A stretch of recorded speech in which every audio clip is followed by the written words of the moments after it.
Hi, thank you so much for coming this beautiful afternoon in Wellesley, Massachusetts. I'm honored to be here and talk about a little bit about my book and a little bit about Iranian women. We have plenty of time for Q&A, so please come whatever you want to ask. If I don't know the answer, I'm a teacher, so I just will say, well, I don't know. This is a very good question, but I don't know the answer. So you will forgive me. So we lived in Wellesley. My husband is there. We lived in Wellesley for a long time, so I have, strong connection to this community, and it's an honor to be here and to talk to you about my book and also about the Iranian women in general. I'll start with saying, what is this book about and why I wrote it? Before, there are books for sale here, but don't worry about those. We'll talk about it later. So the book is the first two decades of the 20th century were very pivotal to the life of Iran. The first two decades of 20th century, as I said, were very pivotal for Iran. Because before then, until the middle of 19th century, Iran really lived in 14th century, in the Middle Ages. There was no roads, no nothing, no railroads, no traveling to Europe. Well, very rich people might have gone to Europe once in their lives or never. It was much more usual for people to travel to Mecca or to shrines and things like that. Literacy was very low. And Iran was really a very middle-aged society at that point in time. Starting middle of 18th century, 19th century, Iran became starting to modernize. People start traveling to Europe. The first school of science was opened, and merchants were encouraged to bring in factories, modern factories, and modernize the country. Still, it was in infancy. Around the end of the 19th century, early 20th century, things started to kind of change, rather than modernization being just a token product, especially in big cities like Tabriz and Tehran. People start actually seeing these technologies, and there were printing shops. And it's not that they see the technology, but they see the effects of it. There were newspapers everywhere. There were people talking to each other. And there were new ideas in. So the new ideas that came into Iran were, some of the new ideas that came to Iran was about the democracy and modern, human. Iran has always been culturally very much to the human rights, but women were really not treated very well in Iran of the early 19th century or early 20th century. Ideas started percolating. People start thinking about a different way of life, a representative government, a parliament, things like that. Things start changing, especially for women. So let's just look at what Iran was before, at the early 20th century, just before the dawn of the century. First of all, Iran was surrounded by foreign empires. In the north of Iran is Russia. We call it Big Bear. I think some Americans do that too, but very scary.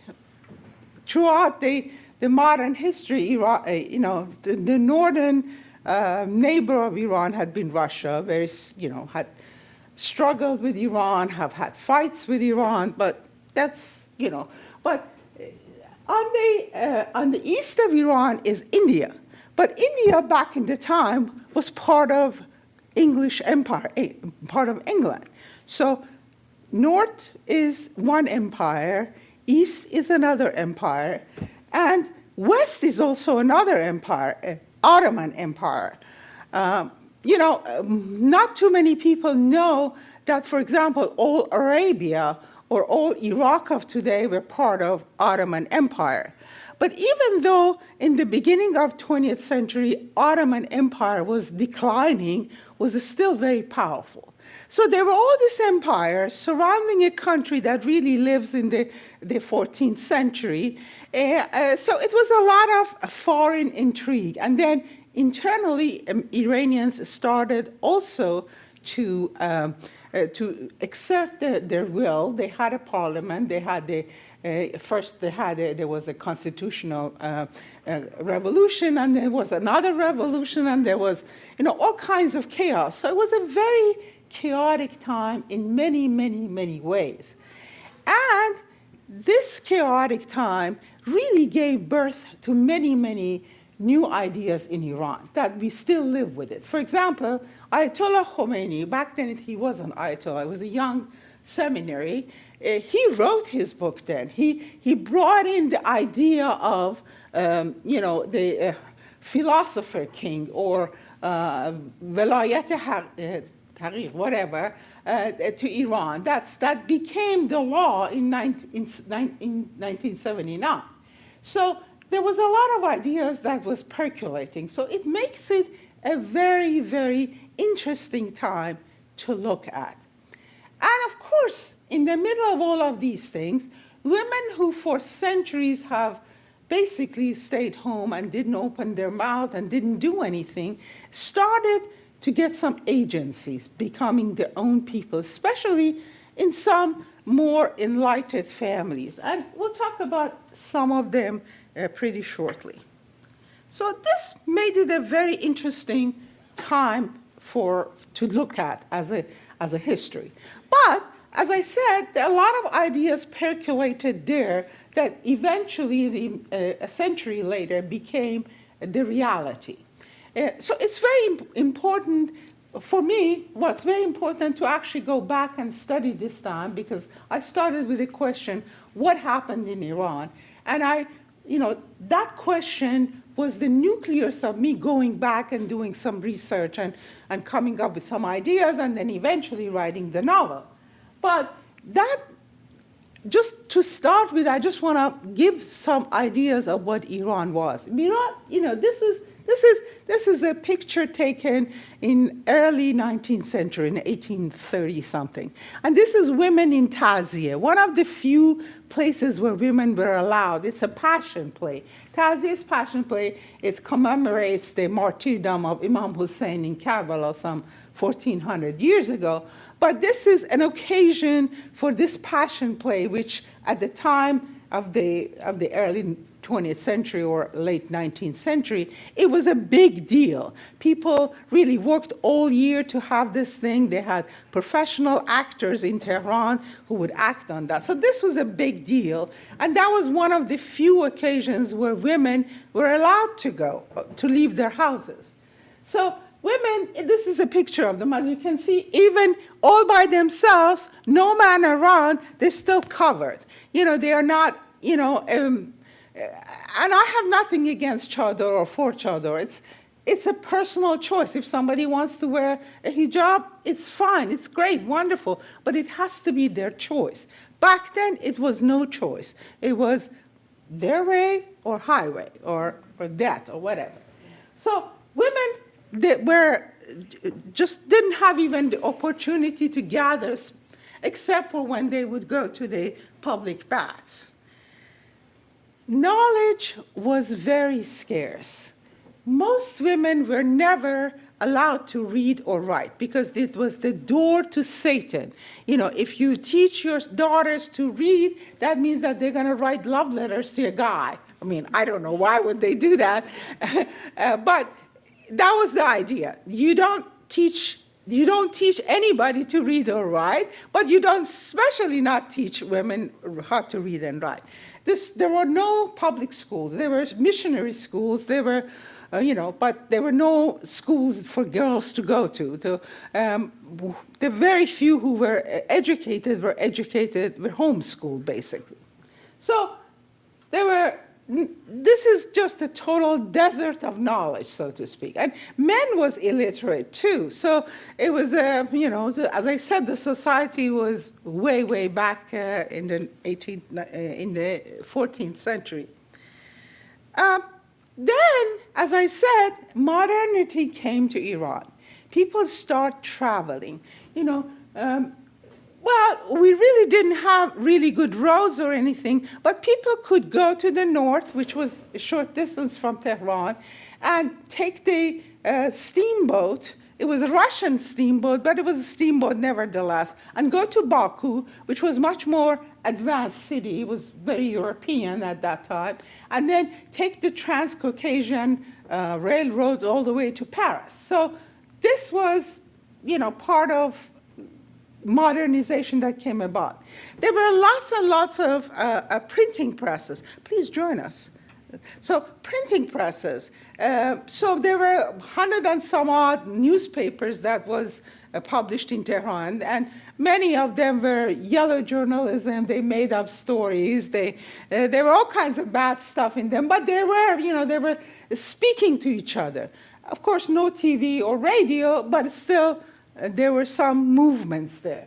And the technology basically, without people realizing that, now they were able to send telegrams immediately. So immediately you get to some place, even though it might take 2 weeks to go from middle of the country, Yazd or Kerman, to Tehran, still once you got there, you could have sent a telegram and that your loved ones know that you're there.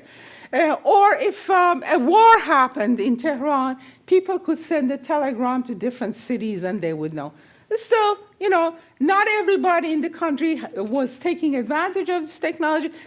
Everything was in its infancy. But the nucleus of change whereabouts. And women were one of the first to take advantage of it. So, you can also see that new ideas were coming, things were, kinetoscope, the gramophone, everything was coming. People were starting to see all of these things and, wanting something more, something different.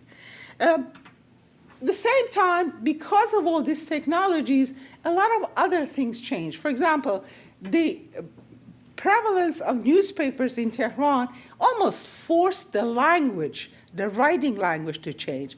Before that time, the language was very flowery. You wrote something to ask for money from a king or something. So you would always make it really flowery and incomprehensible to the vast majority. In this time, also see that literature changed. Literature became much more vernacular. It was the language of the people. You saw people talking about events that were happening today, not 3,000 years ago. So the changes, the ability, the availability of printing press, allowed people to write more, popularly, so everybody could understand. Music changed. The classical Iranian music is very long and very sad, and it's very complicated. But people start writing these chansons, this pop music of that time, and they were short. And there were some pop, because there was a gentleman who made Iranian music read and writable on the musical scale. Now they could have music sheets. Now they could not only have printing press, but music sheets. So people would, let's say that there were two big composers of that time, Sheda and Aref, and they wrote these tasnifs. Everybody was humming them. Everybody was playing them. Not everybody had gramophones, but people were able to redo this music. So again, and music, and those poems had some revolutionary ideas in them as well. So desire for democracy, desire for self-determination, desire to get rid of this foreigners. In 1907, Iran, without the knowledge of Iranian government or its people, Iran was divided between England and Russia. In 1907, St. Petersburg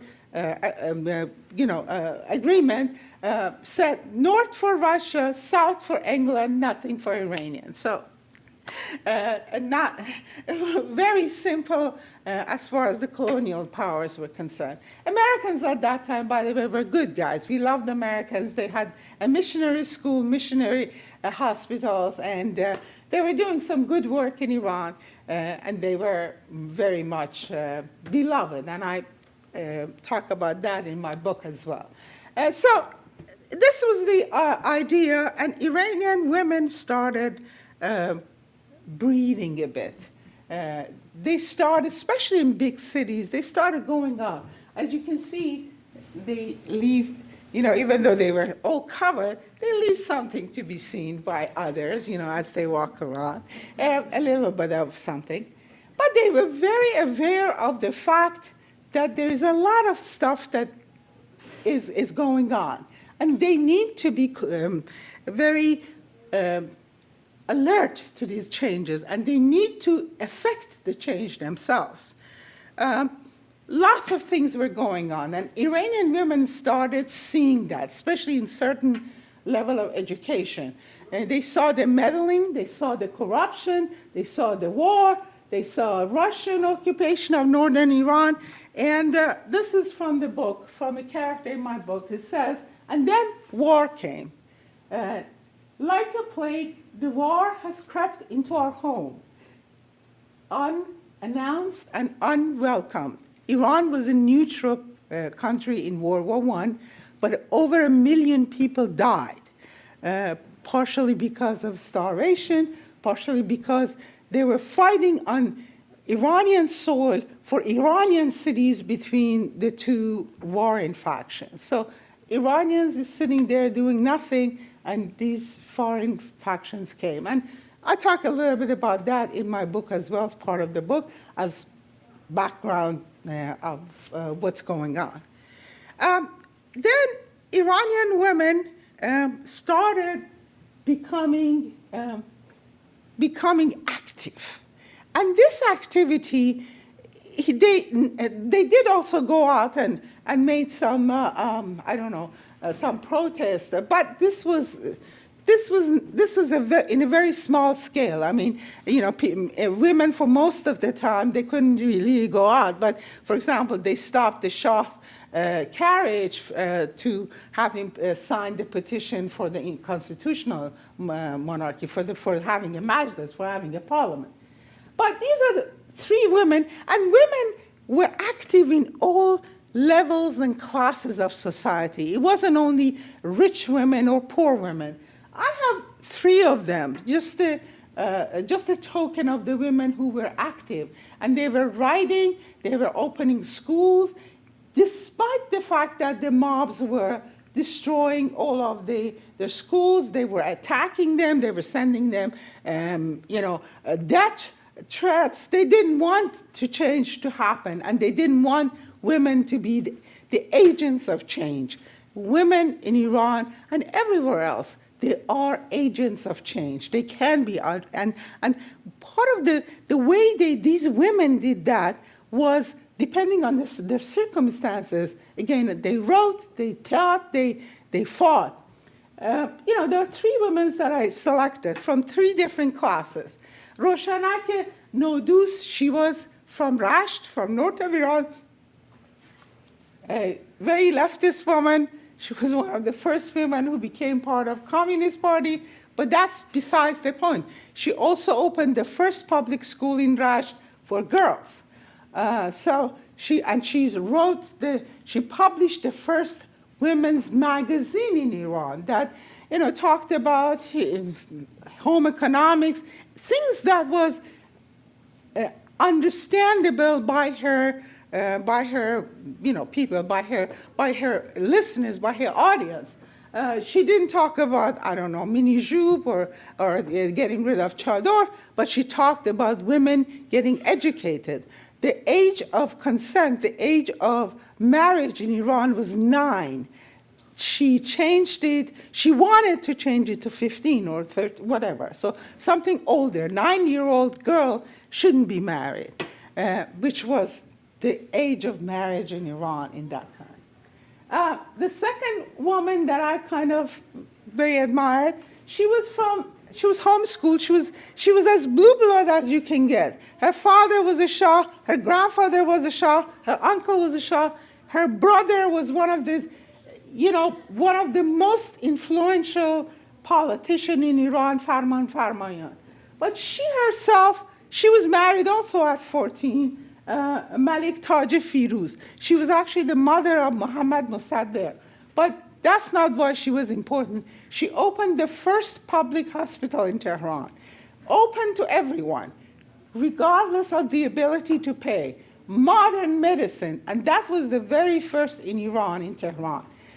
So she did this not because she wanted to become famous and have her pictures taken in the papers. She did it out of the goodness of her heart because she thought that Iran, people in Tehran, especially in the very poorest section of Tehran where the hospital is, need modern medicine, need future. The third one is a woman who is totally, she was illiterate, Zainab Pasha. But she was very, very strong, and she supported Constitution. At one time, the merchants in the bazaar of Tabriz, they decided to close down the shop because they wanted to protest the king's, some bad things that he did for tobaccos and gave concessions away. But the soldiers came in to force the merchants to open their shops. She and 40 other women went and stood by the shops so they can stay closed, and the soldiers were afraid of her. If any of you know anything about Turkey, Pasha is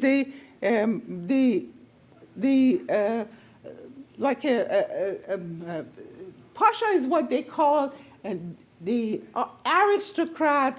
It means the commander. It means aristocrat commanders. And it's a male thing.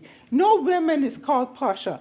But people started calling her Zainab Pasha because she was the most courageous. She was courageous than most men. She would fight. She would, do everything that a man didn't dare to do. So men were afraid of her. And she was totally illiterate. She didn't know she knew what Constitution is, but in her heart she knew what justice is, what democracy is.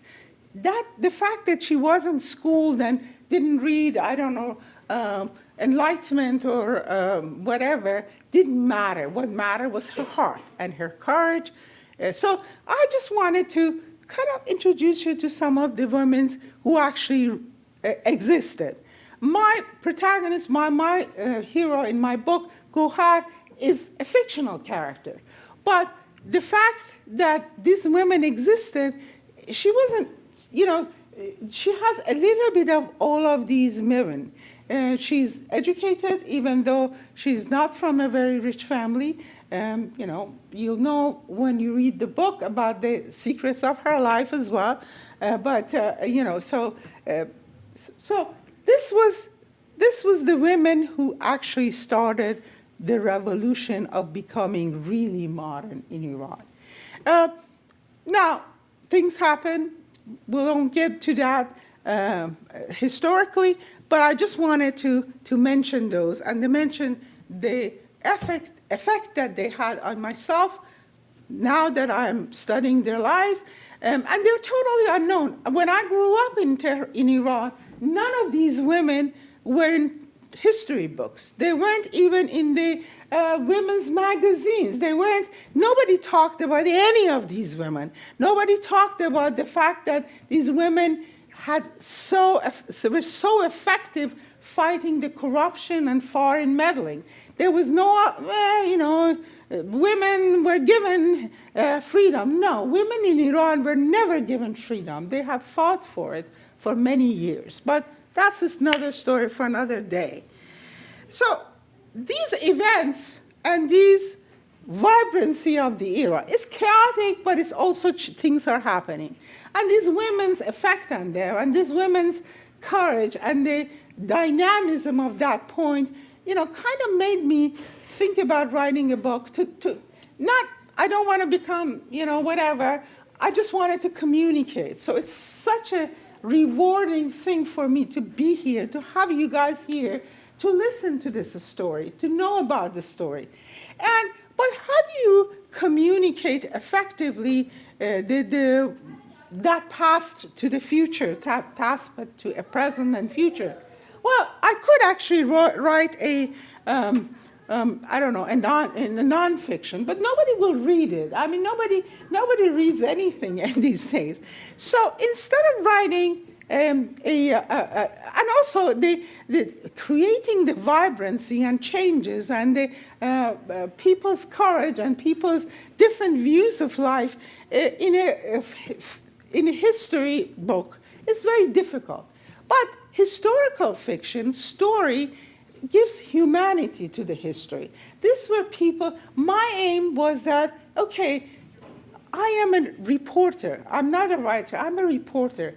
I'm a tour guide. I'm gonna take you to this era and give you a story and tell you a story because I'm a storyteller, I love to tell stories.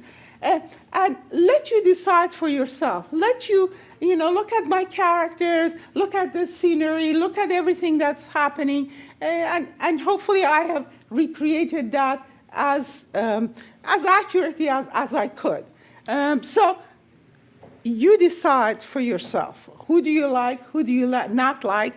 Who do you, align with? Who do you feel you can invite to your house for a glass of wine or a cup of tea?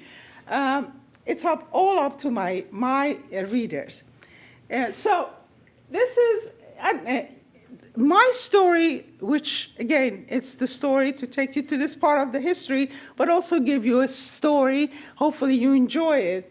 And a lot of people do have enjoyed it. The ones who read it didn't think of it as a clump of history. We thought of it as some fun thing to do by the beach, read it wherever you want. This is not something to be read. It's not high literature. It has won the Silver Award from Independent Publishers of New England, but it's meant to be read. It's not meant to be cherished. So my story starts in the middle of Iran, the part that nobody wanted it, because even in the 1907 St. Petersburg, neither Russians nor the English wanted that piece of desert. This was in the middle of nowhere. So this is a fictional town because, and I will tell you why it's a fictional town. I was in some Iranian talk last Sunday, and I said, well, this fictional town is based on a real town in Iran called Yazd. And believe it or not, there was a gentleman there from Yazd. So if I had put it in that town, everybody would have said, oh, no, this wasn't like that. This wasn't. I just didn't want that. Fiction is great. You're from Yazd. Great. I love Yazd. I mean, this is one of my most cherished cities in Iran. But I just didn't want, there's no way that I could recreate exactly what it was. It's all fictional. So fiction gives you a lot of freedom. You can when you don't know something, you just cheat. So this is what it was. So it starts in the city, middle of desert, where the Yazd would have been, and it is 7 days ride from the next town, and this is from the descriptions of Marco Polo in 14th century.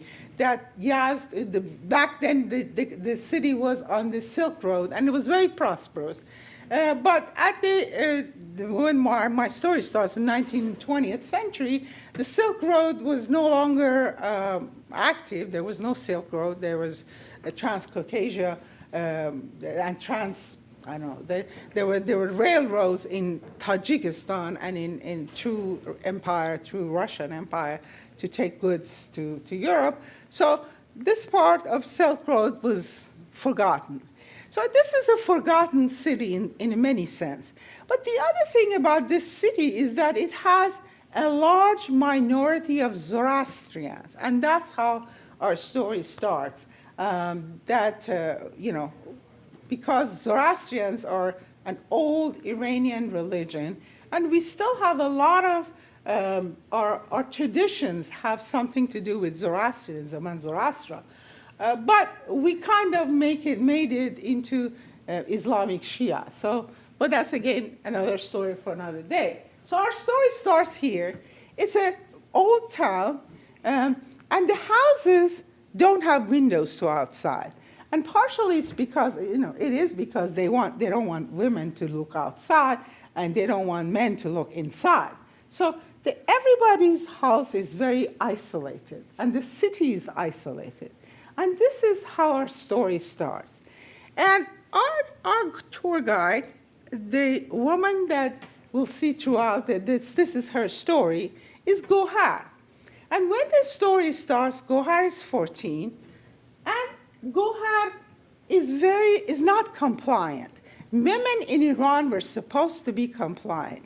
You listen, you do, you wash, you cook, you do this. Gohar is none of these. She has a fairy godmother that gets her a tutor. She grows up in a very modest means family. Her adopted father is a greengrocer. So she's not from a rich family. But this, fairy godmother, this other woman, gave her a gift of teacher, a tutor, who comes to the house and teaches her how to read and write. And Gohar teaches herself how to play tar. Tar was forbidden. All music was forbidden at that time. Still, some music, most music in Iran is forbidden. But because she's a singer, she has a good voice, she kind of imitates the music she had heard in weddings and whatever. And believe it or not, Taziyas have a lot of music in them. They just don't call them secular music. It's religious, so it's okay. So it's the guy sings, it's okay. So she learns all of that by herself. She makes herself play music. She doesn't have a tutor for that, but she teaches herself doing that, and she keeps the tar to herself. So if I can find this passage of the book, I'm just gonna read you. This is very beginning. So this is when. Okay, so this is her having found that tar. Fearful of Qamar burning the instrument if she knew about it, Gohar had kept it hidden and played only when no one was around. Luckily, Qamar's husband Amwali was busy at his greengrocer store every day, while Qamar ambled through the market or chewed the fat as wedding and funerals. Soon, Gohar had mastered the familiar melodies and invented new ones. The tar became her friend and confidant, her respite when she was anxious, her tongue when she was lost for words. So tar becomes her friend. She doesn't want Qamar or anybody else to burn it, so she keeps it as a secret. Everything has to be kept secret, and that's one of the bad things about that time in Iran. So, and a little bit now too as well. So this is how we start that. But what happens is that Gohar, and that's the first chapter of the book, you read the first chapter, you know that. As she goes upstairs, there's no windows, no TV, no radio, she gets bored. She goes up, when Qamar takes a nap, Qamar is her minder, the woman who she'd grown up with. So Gohar goes on the rooftop and watches the street and listens to the music stories and stories, whatever is happening in the alley. So she listens to everything. People going back and forth. She sees a Gabr boy. Gabr in Farsi means a Zoroastrian. So and the Zoroastrians wear a special skull cap, the white ones, so they are very distinct. So back then, at least, they were very distinct. So as this boy is passing around, she throws a pebble at him because she was curious. She just wanted to know, why is this guy here? Because even though, Gordon, my fictional town, has a large minority of Zoroastrians. Zoroastrians do trade with Muslims. They normally don't go to each other's house. They're not friends. They don't marry. They live maybe side by side, but maybe two silos, two differently. So that's how Gohar, throws a pebble, wants to know what's going on. Then the guy starts writing her letters, and then she starts writing letters. And of course, it gets discovered.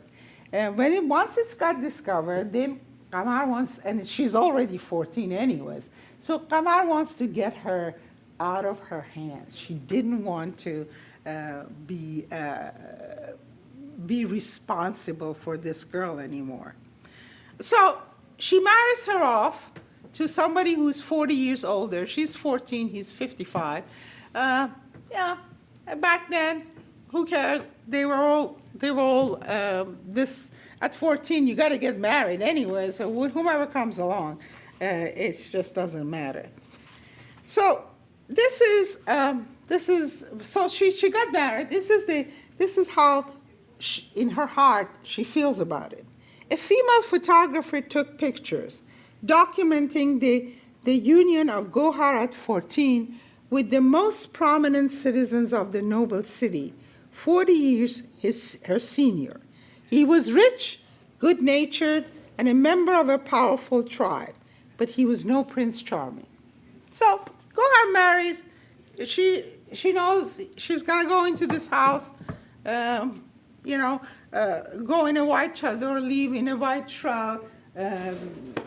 That's her life. So she tries to deal with that, live with that. But if that was the case, we wouldn't have the book. So a lot of things happen. She ends up coming to Tehran. And Tehran is a totally different word for her. If Gordon or Yazd, back for this, was 20,000 people lived there, Tehran had 350,000. And it was 10 to 20% of the population were non-Muslims. They were Jews, they were Zoroastrians, Christians, and there were factional fightings. People didn't really know much about democracy. So, for example, two MPs in the parliament, they didn't agree with each other. They would verbally abuse each other. And then they had militias who were connected to them, and this militia would start fighting.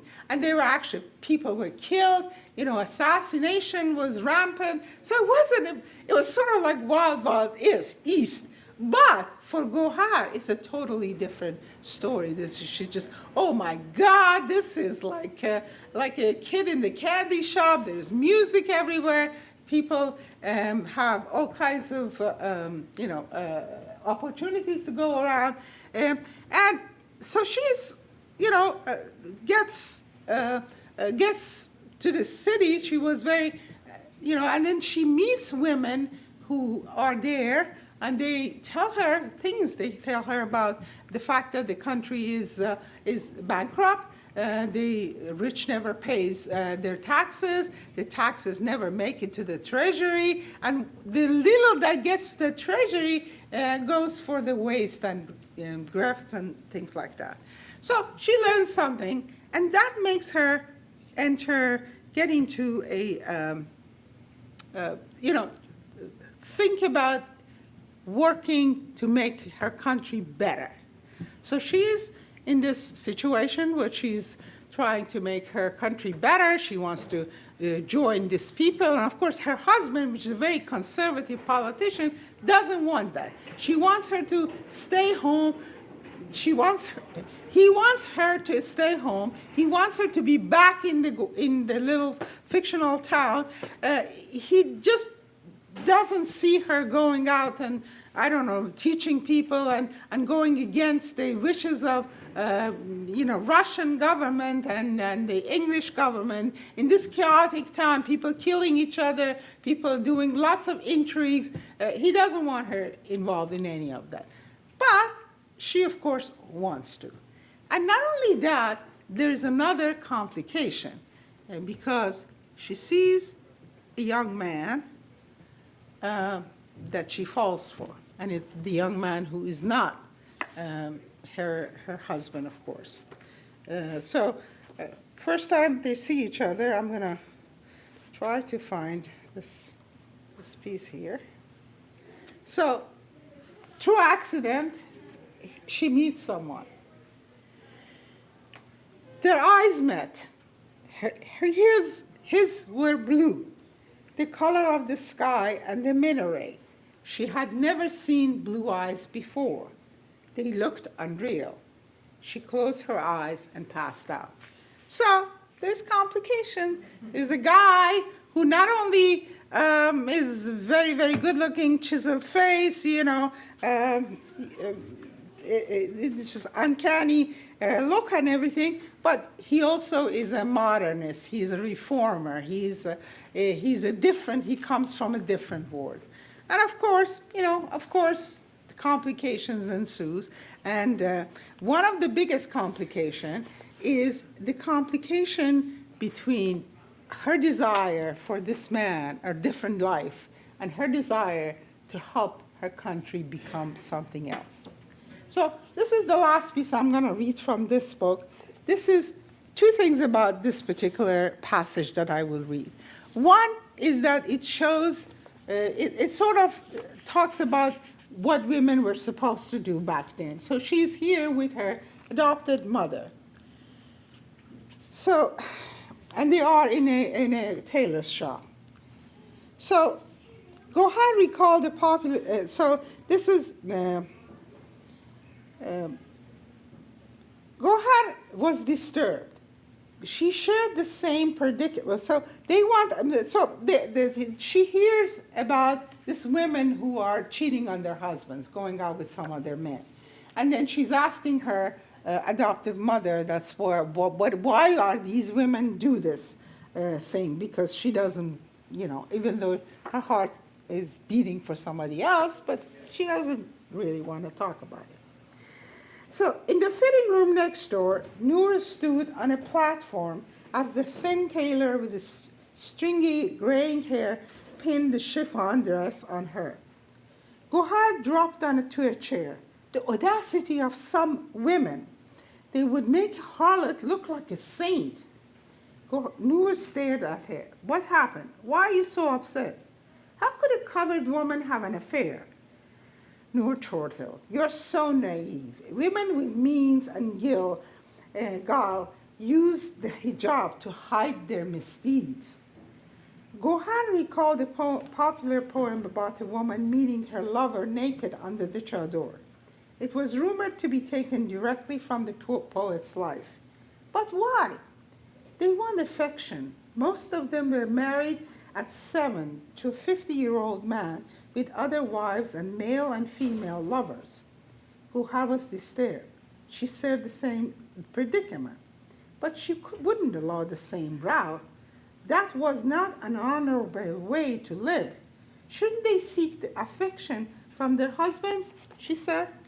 Shouldn't there be a tenderness in a marriage? Marriage is not about love and affection, Noor said firmly. It's about alliances between families. It's the same for men. Saleh Mirza was 12 when he married his 17-year-old cousin to keep the family fortunes intact. What about happiness? Happiness, my child, is an illusion, Noor replied, a shadow passing over her face. Men fool themselves with pleasures of the flesh. Noor Gohar glanced at the wooden mannequin in the corner, sporting a half-finished jacket. And women? Women are the bedrock of society, invisible but essential. Even the tallest and most beautiful minaret needs a deep footing to stay erect. If they stray, the family falls apart. Some find fulfillment in children, charity, or friends. Some pursue a hobby. Others seek God. She turned to let the tailor pin the side of her dress. Those chasing after another man end up with heartache and regret. Eventually, Their lovers move on, leaving them to deal with the gossip and shame. At the mention of children, Gohar unconsciously touched her stomach. Someday she would have a child or more, but children came when God willed, and there was already so many children who needed her help. So she remembered the sad eyes of the daughter Noor had never spoke of, the princess. In her heart of hearts, she knew Noor was right. Marital love didn't exist, not even the literature. And love always ended tragically. Majnun losing her mind when Layli was married off, Farhad committing suicide, and Khosrow Shirin being murdered by his son, who was in love with her. So then she leaves. She goes out. Back in the main room, the scent of coffee and perfume greeted her. The ladies she had overheard earlier were begging the tailor's assistant to tell their fortune from the grinds of their coffee. Gohar passed through shelves laden with bolts of fabric to reach the window. Across the street, the massive facade of the Grand Hotel broke the row of three-story buildings on Laleza. Above the luxury shops lining the streets, professional offices were interspersed with the Farangi-style apartments. Gabs, Jews, Armenians, and a smattering of Farangis lived there, along with the progressive Muslims. She wondered what it would be like to live in a place with windows, even balconies open to the street, with non-Muslims as neighbors and cafes and theaters nearby. A tall man in a Farangi suit passed by. Despite herself, she thought of Aslan. She wondered what he would think of her in green, but that didn't matter. He would never see her wear the dress, and she shouldn't care about the opinions of the stranger who didn't even know her. She was married. Her husband was a good man, a devout Muslim. He didn't beat her, smoke opium, chase after other women, or prevent her from visiting her family. Many women would give anything to be in her place. All he required was for her to respect him and uphold his religion. Standing in their neighborhood, but here she was, imagining herself modeling a new dress for another man. On the street, a policeman led an urchin by the ear. An emaciated, barefoot younger boy followed them, crying.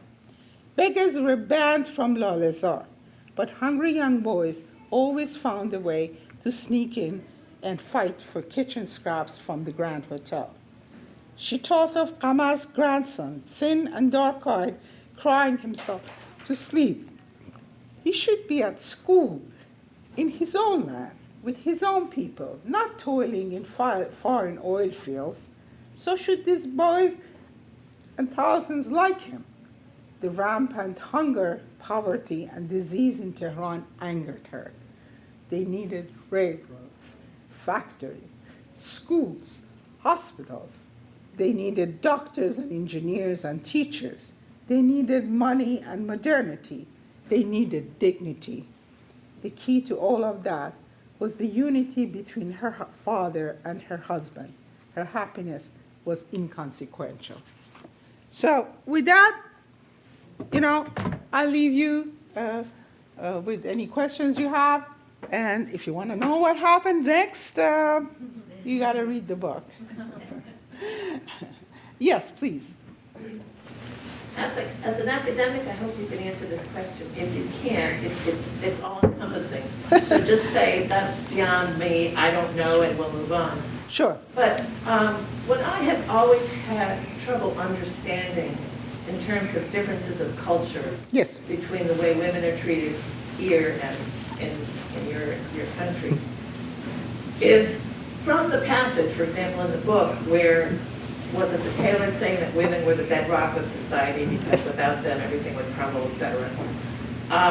Why, and historically, societies, obviously our society, has not given the freedom to women Yes.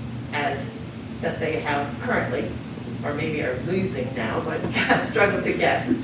Anyways, why in your culture is it, or in religion, Yeah. is so important for women to be disguised head to toe? And why do they, or the tradition was for them to be given in marriage at age 9?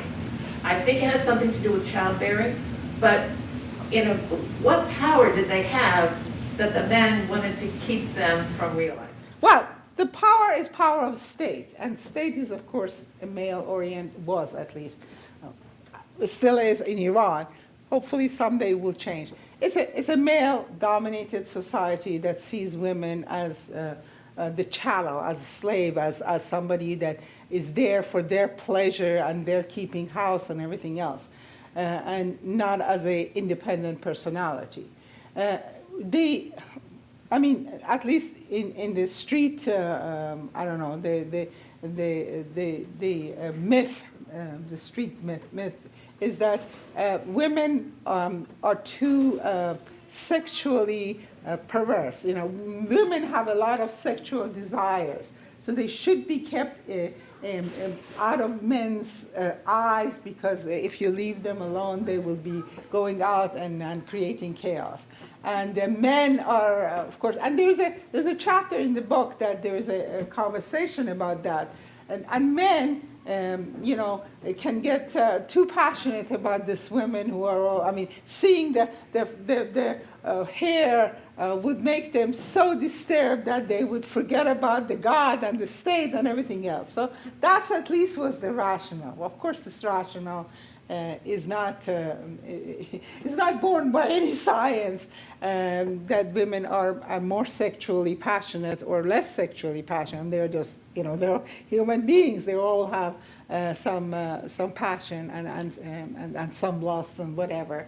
But you know, that's the rationale. The reality is that, of course, the virginity of women was a selling point, so to speak. So that was what was, okay, so, okay, the virgin is worth X dollars, and non-virgin is worth Y dollars. And at 9, of course, the probability of a woman being a virgin is higher. So there's, it's just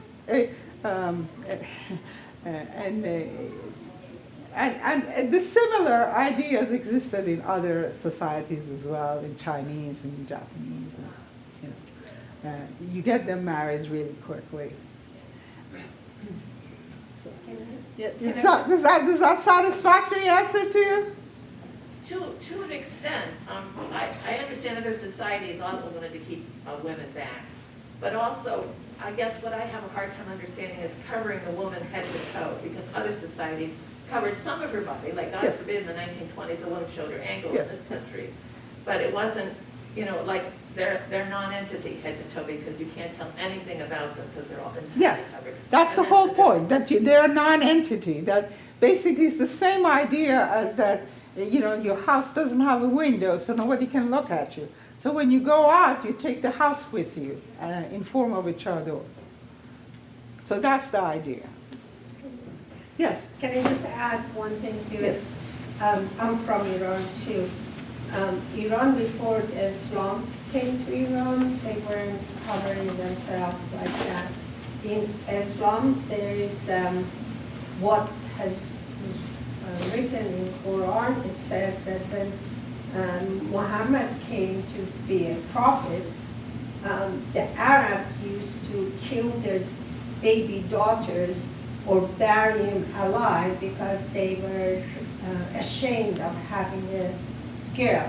So Muhammad said, and it's written in there, that instead of killing them, keep them alive but cover them. But on the next sentence, he says, bring your wife and your daughter up according to the time. Now, the mullahs and the men, they afraid of bringing their wives and daughters to compete with them. They have listened to the first part that, cover them, but they ignore the second part, which says to bring them up with the time. So that is why it is like that. And Iran wasn't covered, nobody was covered, they were just like you and me dressing up before the Islamic Revolution, but then these mullahs decided that they should have the women covered because women are very strong-minded in Iran, and they were a problem for them. And So that's about what era, what time did that start to enter everyday society, women had to cover up? once the Arabs came and conquered Iran and forced everybody to change from Zoroastrian to Islam, then they made them cover. Then when Reza Shah came, the last Shah's father came, he ordered all the women to take their veils off. And then when the mullahs came, they said to put it back on again. So that what period of time was it? So it's a 600, the Islamic, the Muslims, Arabs came to Iran 7th century, AD, 7th century. So, and the other thing that, I mean, this is a long discussion about hijab and why is it, so I gave you the short answer, but there's a longer answer that it's, you know, if they were very, they just, as I said, they wanted to symbolize their families. And the other thing is that if you go to Iran, even back then, even back the time of this, my protagonist in the early 20th century, outside Tehran, like for example, if you go to north of Iran, women covered their hair with their scarf, but women who worked in the fields, and many of women, I mean, in Gilan, for example, women are have worked always in the field. You know, they planted rice and whatever, and they don't wear chador. The chador is a city phenomenon. Women in the tribes, Kurdish tribes, Lurish tribes, Qashqazis, Afshars, the women who work, who, you know, ride horses and who go fighting and whatever, they don't wear chador. The picture I showed you from Zainab Pasha from Tabriz, from Azerbaijan, she's a farmer. She doesn't have to wear chador because she can't wear chador because it's not practical. So it's also it became a symbol of I am so rich that I can keep my women at home and I can keep them covered and I can keep them away. So, you know, it's totally, and Islam says that your face should be visible because that's how people, but, you know, a lot of societies don't follow that. Again, I'm not an Islamic scholar, so I really don't, yeah. And your description was very good. Thank you very much. Thank you. You're welcome. But also, if you look at the history of Iran, before Arabs came, there were two Persian women who were running the country, Turandot and Purandot. Sure. They were like kings. Sure. Yeah. So it wasn't anything like this. Question? Yes. Any other question? Well, that's a great conversation to have at some point just by itself. So I'm a little confused. You don't believe that the cover, this hijab, comes with the religion? That's what I thought of. No, it comes with the religion. It's Yeah, just, it's you know, they cover their hair, but it's not limited to Islam. So other religion, the Orthodox form of Judaism, for example, you're supposed to, married women supposed to cover their hair. But, you know, why is it the hair is so important? I don't know. I'm not anthropologist, so I really don't know. But it comes with the religion. Now, in my opinion, I am neither for nor against chador. I'm just saying that women should wear whatever they're comfortable with. If it's comfortable to wear a little scarf or a big scarf or whatever they want, it's fine with me. At the same time, I don't think that they should be forced to wear hijab the way all women in Iran today are. But yes, it's part of Islam. I think it wasn't very clear that Sure. before that there were like really no hijab. Well, I don't think that's the case because it's also, if you look at the Zoroastrian women, they do cover their hair. but it's not a chador. It's a different kinds of thing. It's like I don't know, it's a head covering of some kind. So I don't know how traditional that is. I haven't studied that. But I think it's, the head covering is something that maybe has to do with hygiene. Maybe it's the way to keep your hair clean. I don't know. I don't know where it came from or what are the roots of it. But that's very interesting if somebody wants to actually look into that. Any questions? Sure, please. First of all, thank you very much. It's well written, great setup, and very detailed explanations about nuances. Yes. I appreciate that style of writing. It's very well. Thank you. Can you speak a little about the cover of the book? Oh, yes. It's, Shirin Neshat is a great Iranian artist. This is actually in LA Museum of, LA County Museum, LACMA. The original one, but she gave me the permission and the copyright to use it as the cover of my book. And I am so grateful to her. So it is an original work of art. So by having the book, you have an original work of art in your household.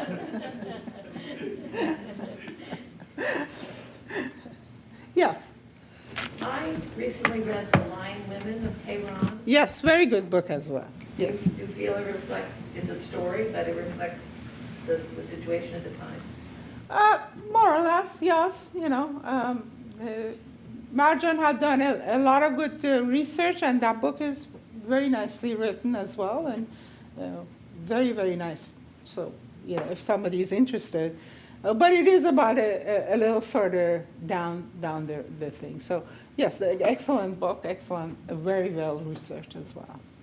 My history studies didn't seem to cover your part of the world, so I'm like tabula rasa here, trying to absorb everything that I can to understand why things are the way they are. Absolutely. So please do leave, any of you who would like, please leave your name and email. And first of all, I will include you in my newsletter. It's called Goharname, which means Chronicle of Gohar. And secondly, just make a note that I would be happy to stay in touch and we can continue this conversation. I'll be honored. Yes, please. When did you leave Iran, and have you gone back? I left Iran as a student, 1974, in the fall of 1974. I went back, last time I was there was just before revolution in 1978. So since then, no, I have not been back. Many reasons, practicalities being number one. But there are some books for purchase if anybody is interested, or if you have your books with you, I'd be honored to sign it for you. And so I'll stay around for a bit if there's any questions or interest.